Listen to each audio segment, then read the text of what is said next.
Hello everyone. I'm gonna talk now about how to give examples in writing. Of course, you know how to give examples.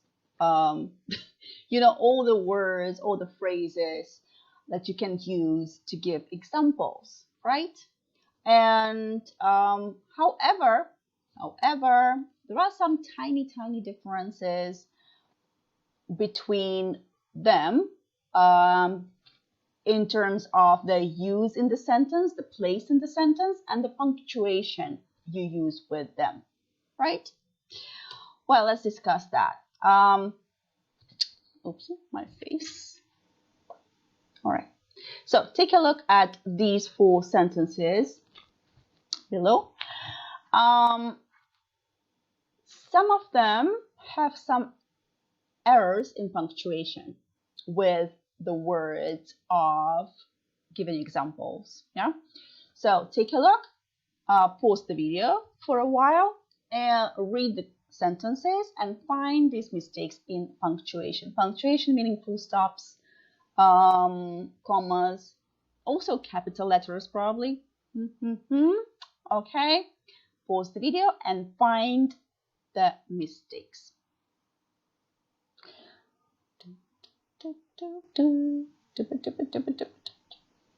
Well, hopefully you've done that. Hopefully you pause the video and you have found some errors in these sentences. Let's see what we have. Don't know where to put my face. Okay. So here are the answers. Okay. Take a look at the first sentence. Renewable sources of energy are natural energy sources. For example, solar, wind, or hydro energy. So what are we having here? Lots of stuff.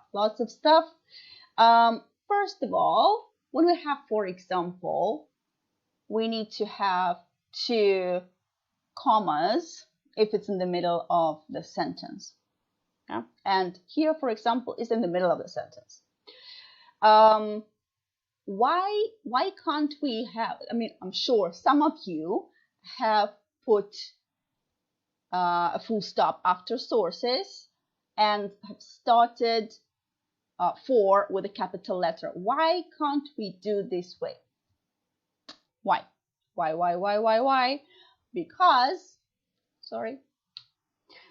Because if you put a full stop after sources, it means you start a new sentence with, for example, right? And a sentence should have a subject and a verb. Is there a subject and a verb starting with, for example? For example, solar, wind, or hydro energy. Is there a subject and a verb? The answer is nope.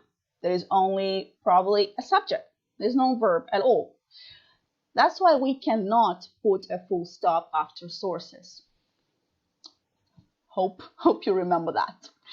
That's why, for example, it's in the middle of the sentence, and if it's in the middle of the sentence, we put two commas to separate it from the rest of the sentence. And then we have solar, wind, or hydro energy. This is, we're listing things, yeah? 1, 2, 3. So we separate them with commas.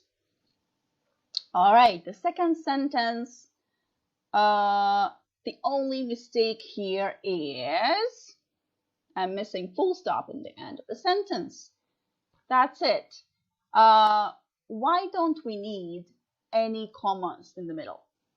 Why don't we put a comma like after examples, or before examples, or after of, or I don't know, wherever you want to put it?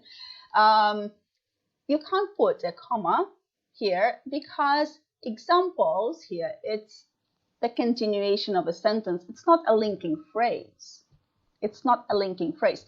It's an object here. Yeah, biofuel and biomass subject are verb, examples of object. So it is an object. If it's an object, you cannot put comma before, after, in the middle, anywhere, right? Next one, the third sentence. some energy sources like coal or oil cannot be replaced. Well, here we have two commas separating like coal or oil. Why? Because like usually when we have some part of a sentence that can be easily thrown away, you know, gets rid of, and the meaning will not change, then we need like two commas to separate them, to get it highlighted, so to say.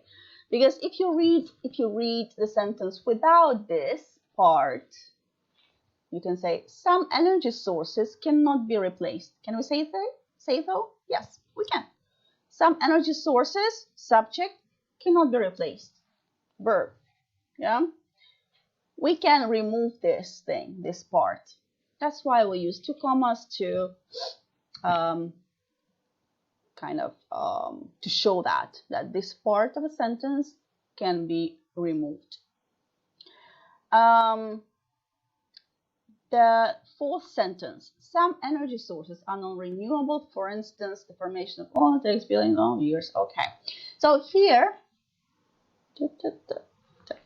so what we're having here, we put here a full stop, yeah, and we start a sentence with a capital letter, and then, yeah, why do we need full stop here? Why not a comma? Because after, for instance, we have a subject and a verb. Can you find a subject and a verb? Can you? So a subject would be the formation of oil, or formation, and a verb, takes, right? So that's a sentence. So we can definitely put a full stop here. It's fine to put a full stop here. And if we put a full stop, the following word should start with a capital letter. And then if you start a sentence with a linking phrase, like for example, for instance, anything actually, any linking phrase that can be used in the beginning of the sentence, you need a comma after it, right? And here it's missing. All right, so we, of course, you know that, for example, for instance, and like and such as, that are used to give examples, and yeah, their meaning is the same, right? They mean the same thing. You give an example. However, it depends where they come in the sentence. Here are the differences. For example, and for instance, we can use in the beginning of the sentence, meaning after a full stop, yeah? In this case, you give example to the previous sentence. You say something like, I like citrus fruit. And then in the next sentence, you give an example to citrus fruit or whatever, yeah?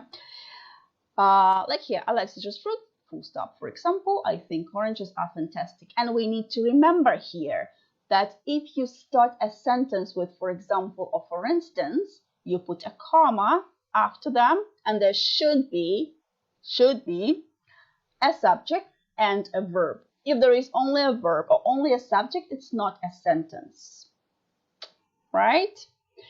Also, you can use it in the middle of the sentence, yeah, like for instance or for example.